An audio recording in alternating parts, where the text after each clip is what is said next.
சத்யா, என்னது எழுதிட்டு இருக்க? அசைன்மெண்ட் டி நாளைக்கு சப்மிட் பண்ணணும், அதான் எழுதிட்டு இருக்கேன். அப்படியா? நீ எப்போ எழுதிட்டு தூங்குவ? எப்போ முடியுதோ அப்போ தூங்கும் டி. ஏன் இப்போ உனக்கு என்ன பிரச்சனை? இல்லை, நாளைக்கு எனக்கு ஒரு டெஸ்ட் இருக்கா. இப்போ இதையெல்லாம் படித்து முடிக்கணும். அது வரைக்கும் நீ இருப்பியா? எனக்கு இன்னைக்கு என்னமோ ரொம்ப பயமாக இருக்கு டி. பயமா இருக்கா? எதுக்கு? தெரியல சத்யா, இன்னைக்கு ஏதோ ரொம்ப சைலண்டாக இருக்கிற மாதிரியே இருக்கு. சத்தமே இல்லாமல் இருந்தால் பயமாக இருக்கும்ல. சத்தமே இல்லாமல் இருந்தாட்டி நல்லா படிக்க முடியும். சுற்றி ஒரு சத்தம் இல்லாமல் இருந்துன்னு வச்சுக்கோயேன், நீ மனசுக்குள்ளேயே நல்லா வாசித்து படிச்சேன்னா எல்லாம் உன் மண்டையில் ஏறும். நாளைக்கு பரீட்சையும் செம்மையாக எழுதலாம். அதெல்லாம் சரிதான் சத்யா, ஆனால் இன்னைக்கு ஒரு சத்தமும் இல்லை பாரு. வாணி, உனக்கு பயமா இருக்குன்னா அந்த ஜன்னல்ல கர்டன் போட்டுரு. என்னைக்கு நம்ம இதை திறந்து போட்டு தானே படுப்போம். அதனால எனக்கு அது பயமா இல்லை. ஆனால் இன்னைக்கு ரொம்ப அமைதியாக இருக்கிறதே எனக்கு பயமா இருக்கு. சுற்றி ஒரு சத்தமும் இல்லை. இல்லைன்னா எப்பவும் வசந்தியத்த வீட்டில் ஏதாவது சத்தம் கேட்கும், பிள்ளைங்க கிட்ட கத்திட்டு இருப்பாவ. இல்லைன்னா அந்த மாமா கூட சண்டை போட்டுட்டு இருப்பாவ. உமாத்த வீட்லேயும் கண்மணி எப்போ பாரு கார்ட்டூன் பார்த்துட்டே இருப்பாளா, அந்த சத்தமும் நம்ம ரூமில் இருக்கும்போது கேட்கும். எதுவும் இல்லைனாலும் நம்ம வீட்லையாவது ஏதாவது சத்தம் கேட்டுகிட்டே இருக்கும். அம்மா எப்போ பார்த்தாலும் நம்மளை திட்டிக்கிட்டே இருக்கும், ஏதாவது ஒன்று பண்ணிகிட்டே இருக்கும். ஆமாம் சுவாணி, நீ சொன்ன அப்புறம் தான் கவனிக்கே ரொம்ப அமைதியாக இருக்கிற மாதிரி இருக்கு. ஆமாம், ரொம்ப அமைதியாக இருந்தாலே எனக்கு பயமாக இருக்கும். ஏதாவது சத்தம் கேட்டுட்டு இருந்தால் கூட தெரியாது. சரி, நல்லதுன்னு நினச்சிட்டு இருந்து படி. சரி சத்யா. எனக்கு நிறைய அசைன்மெண்ட் இருக்குது. இன்றைக்கி காலேஜில் வச்சு எல்லாத்தையும் முடிக்கணும்னு நினச்சிட்டு இருந்தேன். ஆனால் இன்றைக்கி காலையில் காலேஜ் போகும்போதே அந்த லூசு பையனால் எனக்கு மூடே அப்செட் ஆகிட்டு. யார் சத்யா? நான் தான் உன்கிட்ட ஒருக்க சொன்னோம்ல, காலேஜில் ஒரு சீனியர் பையன் ஒருத்தன் இருக்கான்.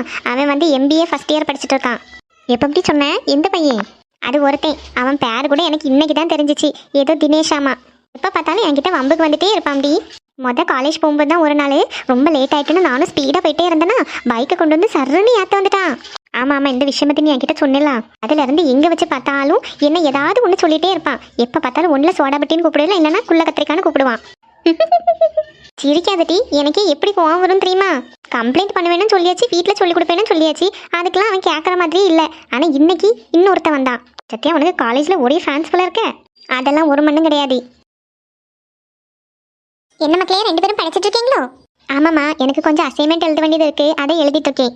இன்னைக்கு என்ன ரொம்ப அதிசயமா இருக்கு? என் பிள்ளை புக் எடுத்து படிக்கி. ஏமா, நான் படிக்க மாட்டேனோ? சுவாணி, எப்பயாவது புக் எடுத்து வச்சு படித்தா இப்படிதான். பாட்டு எங்க? இல்லை மக்களே, நீ நல்லா படிப்பேன். ஆனால் எப்பயாவது தானே புக் எடுத்து வச்சு படிப்பேன், அதனால தான் கேட்டேன். சரி வாங்க, புக்கை அடைச்சி வச்சுட்டு வந்து சாப்பிடுங்க. சாப்பிட்டுட்டு மாதிரி படிக்கலாம். ஏம்மா, எனக்கு இன்னும் ஒரு பேராகிராஃப் இருக்குமா, நான் முடிச்சுட்டு வரேன். சத்யா, நீ வா, எனக்கு இன்னும் நிறைய எழுதுறதுக்கு இருக்குமா. எட்டி மணி 9 ஆயாச்சு, சாப்பிட்டுட்டு வந்து மாதிரி எழுதுங்க. அந்தந்த நாள் உள்ள வேலையை அன்னன்னைக்கு முடிச்சிட்டேன்னா இப்படி எழுத வேண்டியது இருக்கா நைட்லாம் இருந்து. இவன் எனக்கு முந்தானத்து தான் நான் அசைன்மெண்ட் கொடுத்தாங்க. நேற்று கொஞ்சம் எழுதுனேன், இன்னைக்கு கொஞ்சம் எழுதுவே முடிஞ்சிடும். எனக்கும் இன்னைக்கு தான் டெஸ்ட் சொன்னவ, நாளைக்கு டெஸ்ட்டு அப்படின்ட்டு. அன்னன்னைக்கு உள்ளதை படிச்சுட்டு இருந்தேன்னா இப்படி கடைசி நேரத்தில் படிக்க வேண்டியது வராது. சரி, ஏதோ ஒன்று வாங்க, வந்து சாப்பிட்டுட்டு அதுக்கப்புறம் படிக்கலாம். சத்யா, ஃபர்ஸ்ட் நீ வா, உனக்கு சாப்பாடு போட்டு தரேன். சுவாணி, நீ சீக்கிரம் வா. சரிம்மா.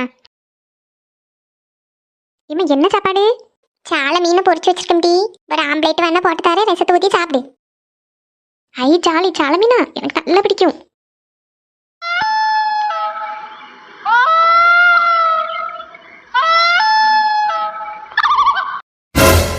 என்னது சத்தம்?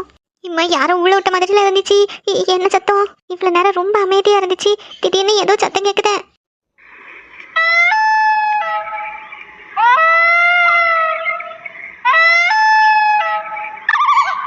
ஏதோ வித்தியாசமா சத்தம் கேக்கு. இன்னைக்கு ஏதோ நடக்க போகுது. பேசாம நம்மளும் உள்ள போயிருவோம். இதுக்கப்புறம் ஒரு நிமிஷம் இங்க இருக்க கூடாது. சுவாணி, வாடிடு.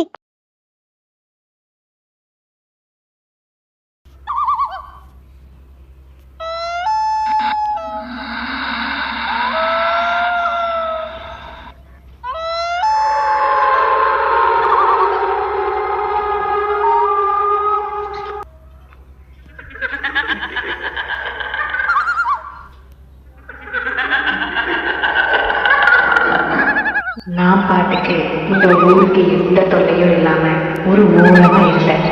ஆனால் இந்த ஊரில் இருக்கிறவங்க எல்லாருமா சேர்ந்து என்னை மறுபடியும் இந்த ஊருக்குள்ள வர வச்சுருங்க. யாரையும் தொல்லை பண்ணாமல் இல்லை, யாரோட இடத்துக்கும் நான் வரலை. ஆனால் நீங்கள் என்ன பண்ணிட்டீங்க? என்னோட இடத்துக்குள்ளே வந்துட்டீங்களே. இனிமேல் நான் சும்மா இருக்க மாட்டேன். நீங்கள் என்னெல்லாம் நடக்க போகுதுன்னு நீங்கள் பார்க்க போறீங்க.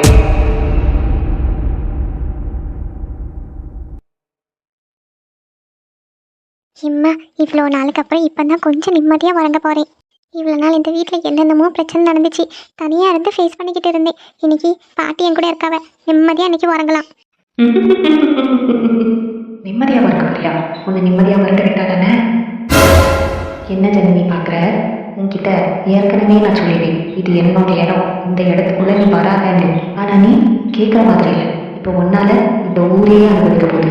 நேற்று வரைக்கும் நீ பார்த்ததெல்லாம் எதுவுமே கிடையாது. என்ன இன்னும் நீ முழுசாக பார்க்கவே இல்லை. நான் யாரு, என்ன, எதுக்கு இந்த ஊருக்குள்ளே இருக்கேன், எதுவுமே உனக்கு தெரியாது. ஆனால் கூடிய சீக்கிரமே எல்லாமே நீ தெரிஞ்சுவேன். இனிமே ஒவ்வொரு நாளும் உனக்கு நரகம் மாதிரி இருக்கும். இது வேண்டான்னு நினைக்கிறேன்னா இந்த வீட்டை விட்டு இப்போவே கிளம்பிடு. இல்லை என்னை நீ முழுசாக பார்க்குற மாதிரி ஆகிடும். அது உன்னால் தாங்கிக்கவே முடியாது. என்னை நீ இன்னும் முழுசாவே பார்க்கல, இப்போவே நீ இவ்வளோ பயப்படுற. என்னை நீ முழுசாக பார்த்துட்டேன்னா? யாரு நீங்க? எதுக்கு இப்படி என்கிட்ட பேசிட்டு இருக்கீங்க? யாரு நீங்க? எனக்கு பயமா இருக்கு. யாருன்னு கேட்குறீங்களா? சொல்லுங்க. இது என்னோட வீடு. இந்த வீட்டுக்குள்ள நான் இருந்தா உங்களுக்கு என்ன பிரச்சனை? நீங்க யாருன்னு சொல்லுங்க. எனக்கு ரொம்ப பயமா இருக்கு.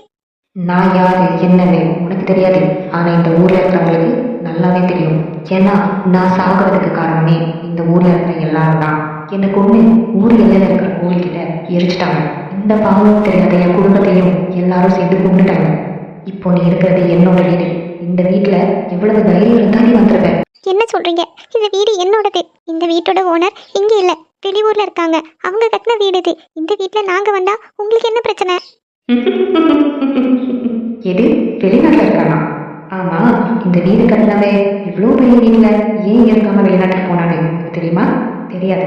இந்த ஊரில் இருக்கிற யாருக்கும் அது தெரியாது. ஏன்னா இந்த வீட்டில் வர எல்லாருக்கும் வீட்டு தான் நடக்கும்.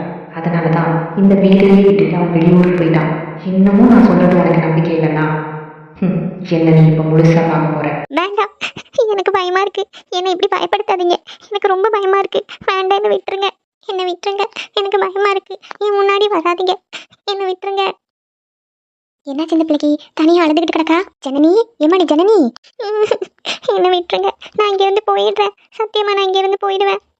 ஜனனி, என்று ஜனனி, ஜனனி, என்ன இந்த பிள்ளை கனவு எதுவும் கண்டிருக்கும் போல இருக்கே, இப்படி கலந்து அழுதுட்டு இருக்கு. ஜனனி, என்னாச்சு மக்களே? கனவு எதுவும் கண்டியோ? பாட்டி, எனக்கு பயமா இருக்கு பாட்டி. சரி சரி, பாட்டி இருக்கா? பாட்டி உன்கிட்டே இருக்கேன் சரியா? நீ தூங்குற வரைக்கும் பாட்டி இருக்கேன். அல்லாத தூங்கு. பிள்ளைக்கு நல்ல காய்ச்சல் அடிக்க மாத்திரை எடுத்து தரட்டா? இப்படி தண்ணி ஏதாவது போட்டு தரேன், கொஞ்சம் குடிச்சிட்டு படிக்கியா? அப்ப நல்ல அந்த விசர்க்குமா, விசர்த்தது கூடி உனக்கு காய்ச்சல் விட்டுரும். பாட்டி, நீங்க என் கூடவே இங்கே இருங்களேன். அவங்க ஊர்ல இருந்து வர வரைக்கும் என் கூட இங்கே இருங்க. எனக்கு பயமா இருக்கு. சரி மக்களே, யாரும் இல்லாம தனியாவே இருந்தலாம், அதனாலதான் உனக்கு அப்படி இருக்கு. பாட்டி இருக்கம்ல, தூங்கு. சரி மக்களே, அல்லாத தூங்கு. தூங்கு, பாட்டி இருக்கேன், தூங்கு. காய்ச்சல் கொண்டு இப்படி நைட்டெல்லாம் உளறிக்கிட்டே இருக்கா தூக்கத்துல. பாவம். தூங்கு மக்களே, பாட்டி இருக்கேன். தூங்குனதுக்கு அப்புறம் பாட்டி தூங்கு.